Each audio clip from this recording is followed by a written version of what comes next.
और उस पर जो कार्रवाई थी वो हमारे साथी ने थोड़ी अधूरी कर रखी थी, जो कार्रवाई करने वो अधूरी की हुई थी। फिर भी अधूरी कार्रवाई के बावजूद भी जब केस फिर आया कि गाड़ी उठा कर ले गए, तो हमने दोबारा से FIR फिर कोर्ट में केस डाल के और फिर SP को FIR दे करके और जब उस कार्रवाई को आगे बढ़ाया, तो अभी जो SHO है जिसको लेकर, जिस पुलिस अधिकारी को लेकर के बैंक गया था गाड़ी उठाने के लिए, उस पुलिस अधिकारी को सम्मन कर लिया गया है। प्रशासन ने अपने हाथ खड़े कर दिए हैं कि भाई हम तुम्हारे चक्कर में नहीं पड़ते, बैंक का और लोन का मामला है, हम बिल्कुल कुछ नहीं कहेंगे, तुम्हारी मर्जी है। रिकवरी वाले बोल रहे हैं कि 3 किस्तें जमा करा के गाड़ी ले जाओ। हमारा साथी कह रहा है, हम कह रहे हैं 3 किस्तें छोड़ो, जैसे उठाकर लेकर गए थे वैसे ही घर पर छोड़ कर आओगे और देखना तुम ऐसे ही छोड़ कर आओगे। तो गाड़ी अभी वापस आ जाएगी कल परसों में और वो अपने आप छोड़कर जाएंगे बिना उसके, क्योंकि हम ये कह रहे हैं कि जितना तुमने हमको दिया था उतने से ज्यादा हम तुमको दे चुके हैं। कारण क्या है, हम क्या कह रहे हैं कि हम तुम्हारा सारा ऋण चुकता करने को तैयार हैं। तुम जो पैसा हमको दिया, हमने सोचा कि तुमने हमसे सही रुपये में लेन देन किया, हमने तो ये सोचकर लेन देन किया था। अभी हमको पता चला है कि वर्मा जी ने ऐसा काम किया हुआ है, इनके पास दस्तावेज है, उनसे पता चला कि तुमने तो हमारे साथ फ्रॉड किया है।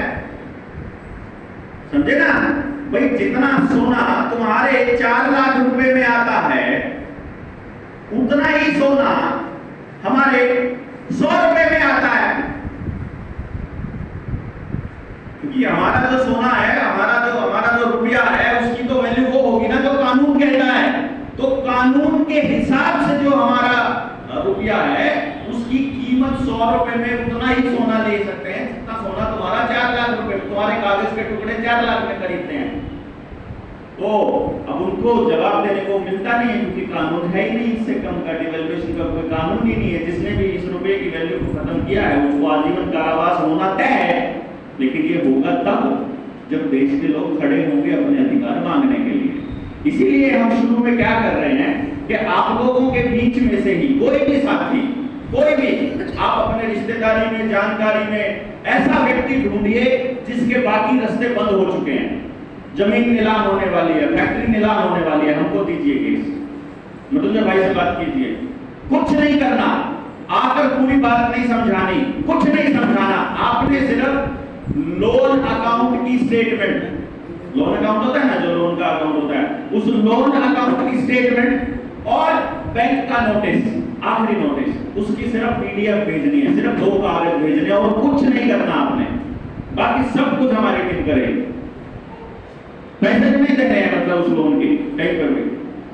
जो वकील वगैरह का जो काम होगा, जो ड्राफ्टिंग का, वो थोड़ा मोटा वो बता दिया जाएगा।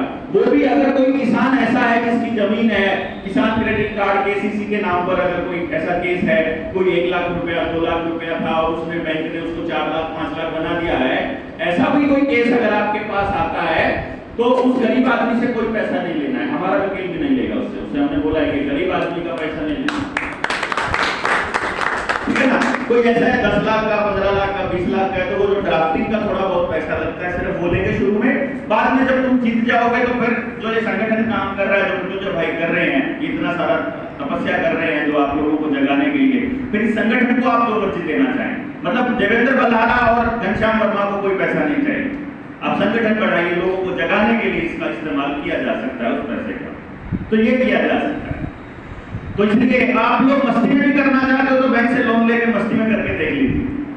भाई लोन ले लिया, वो पड़ा, वो निकलवा लिया, और निकलवाने के बाद बैंक को हमको बोला कि सर हमने निकलवा लिया है 10 लाख रुपया और आप जो है अब बताओ कैसे करना है, तो आप हमको वो कागज भेज दिए लोन अकाउंट स्टेटमेंट। अभी कल हमने इसका एक्सपेरिमेंट किया, हमारी टीम का एक साथी था, हम जब बात करें तो उसने कल एक गाड़ी ले लिया, बोलता मैंने गाड़ी ले लिया लोन पे, अब क्या करना है, कोई किस्त नहीं देनी है, तुम्हारी गाड़ी का लोन कितना है, 5 लाख रुपए का है ना, तो 125 रुपए का हम लोग चेक काट के उनको दे देंगे, कितना बचता है तुम्हारा, तुमने हमारे साथ फ्रॉड किया। इसके बाद तुम मांगोगे तो FIR कराएंगे कि हमारे बैंक से जो अकाउंट में पैसा पड़ा है उसमें से 125 रुपया वैध रुपया निकाल दो, वैध लीगल रुपया, तुम्हारा इलीगल रुपये में हम ट्रेडिंग नहीं करेंगे। उसके बाद एक बात होती है कि बैंक वाले जैसे इनके साथ होता है ना, वर्मा जी के साथ होता है, तो वर्मा जी कभी बैंक मैनेजर से मिलने चले जाते हैं तो बैंक मैनेजर उनको बोलता है वर्मा जी देखो खाओ पियो मौज करो, जो चाहिए बताओ, आपके लिए आएगा लेकिन लोन नहीं मिलेगा आपको। हमको मालूम है ये लोन तुम चुकता तो करोगे पर उस वाले तरीके से हमारी नौकरी चली जाएगी। तो इसलिए आप लोगों के पास एक मौका है समाज के साथ जुड़ने का, क्योंकि आज 99% से ज्यादा लोग कर्जे में हैं इस वक्त। आप जो भी देखोगे वो कर्जे में मिलेगा। खास तौर पर जो गरीब किसान है उसके घर में मतलब खाने के लाले पड़ गए, उन्होंने पूरा समाज बर्बाद कर दिया। इसको बचाने का आप काम ये कर सकते हो, लोगों से जुड़ने का एक बहाना है आपके पास कि आओ हम तुम्हारी मदद करते हैं। कोई एक एक्सपेरिमेंट करके देखोगे तो आपको पूरे सर्किट को पता चल जाएगा।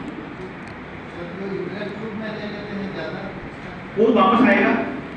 ये अगर आप लोग इकट्ठे हो गए, हमारा टारगेट क्या है मैं आपको बताता हूं, 1 लाख लोग पूरे भारत से समझ गए, समझे हुए, भीड़ नहीं, भीड़ तो हम आज इकट्ठी कर देंगे 1 लाख लोग की, भीड़ नहीं, समझे हुए 1 लाख लोग। जिस दिन हमने समझा दिया 1 लाख लोगों तक हम पहुंच गए, उस दिन हम ऐलान कर देंगे कि जो पैसा तुमको फालतू दे रखा है ना वो वापस करो।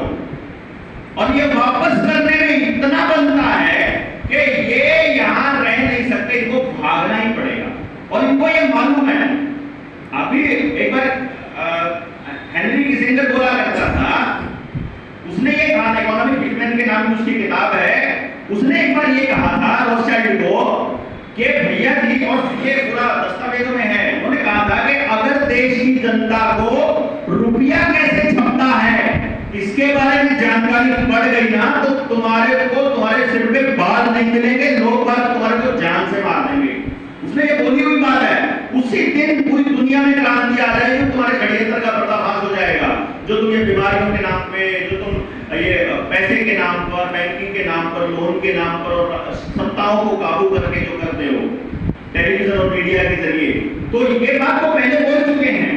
इसलिए क्या है, आप देखिए, इतिहास में देखिए, जो बैंक पूरी दुनिया को घर बनाने के लिए, फैक्ट्री खरीदने के लिए, गाड़ी लेने के लिए लोन दे रहा है, उस किसी भी एक बैंक के पास अपनी कोई प्रॉपर्टी नहीं है। ऐसा कैसे हो सकता है? 30 सालों से 40 सालों से किराया दे रहा है, अपना नहीं खरीदा उसने, बैंक के नाम नहीं खरीदा। वो बैंक जिसका है वो मालिक वहां से सोना इकट्ठा करवा के वहां पे अपनी प्रॉपर्टी आइलैंड को खरीदते हैं, यहां पर नहीं खरीदेंगे। आपका स्टेट बैंक है, कितना बड़ा बैंक है, एक भी मकान, एक कमरा नहीं उसका। यह फ्रॉड नहीं है, इसके ये इरादा नहीं है, इसका मतलब तो पहले से प्लानिंग है कि भागने की, और ये भागने वाले हैं।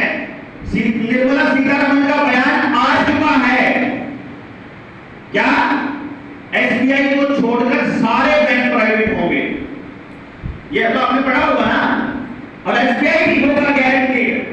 तो अगर किसान का 99% अगर जो जमीन है, 99% किसानों की अगर जमीन बैंकों के पास पड़ी हुई है और बैंकों में वो अदा नहीं कर पाएंगे क्योंकि इसके खर्चे को महंगा किया जा रहा है, कमाई को कम किया जा रहा है, तो किसान तो एक टाइम पे ऐसा पोजीशन में आ ही जाएगा कि वो कोई पैसा चुकता ना कर पाए। और हमने ये क्वेश्चन भी पूछा है, और ये इकोनॉमिक्स से लोग पढ़ रहे हैं, जो इकोनॉमिस्ट कर रहे हैं, तो उनको मालूम भी है। अगर उनसे पूछा जाए असली रुपया जो सर्कुलेशन में है और हवा का रुपया जो ब्याज का रुपया होता है, ब्याज का रुपया तो होता नहीं ना। अब मैंने आपको 100 रुपया दिया, मैंने कहा 110 वापस लेना है, मार्केट में तो 100 रुपया आया, 110 कैसे दे सकते हो? फिर आप किसी और से दोगे, पहले वाला या कोई और जमीन का या कोई नया पैसा आया उसमें से।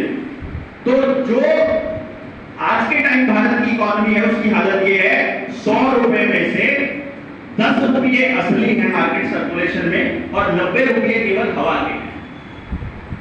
जो फाइनेंस का काम करते हैं, डेली फाइनेंस, गरीब आदमी को फाइनेंस देते हैं महीने को, उनको पता है ना, लाख रुपया जेब में होता है, 10 लाख की कुटी घुमा रहे होते हैं।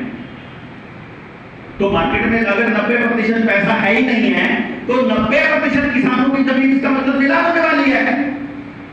क्योंकि जब वो पे ही नहीं कर, जब वो पैसा है ही नहीं मार्केट में, तो उसका मतलब वो पे नहीं कर पाएंगे। तो जब वो पे नहीं कर पाएंगे तो जमीन नीलाम होगी, नीलाम होकर वो किसकी हो जाएगी? किसकी होगी? बैंक होगी, सरकार की नहीं। बैंक सरकारी नहीं है, प्राइवेट हो गई बैंक की। और बैंक किसका है? अडानी का। अडानी के पैसे कहां लगे हुए हैं? शेयर मार्केट में। शेयर मार्केट कहां पर है? Wall street, London.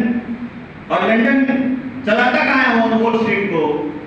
वही रॉथशाइल्ड फैमिली, जो बैंकों का मालिक है, जो यूनाइटेड नेशंस को पैसा देता है, जो वर्ल्ड बैंक को पैसा देता है, जो वर्ल्ड इकोनॉमिक फोरम को पैसा देता है, वही वही रॉथस्चाइल्ड फैमिली जो पूरा इकोनॉमिक सिस्टम संभालता है।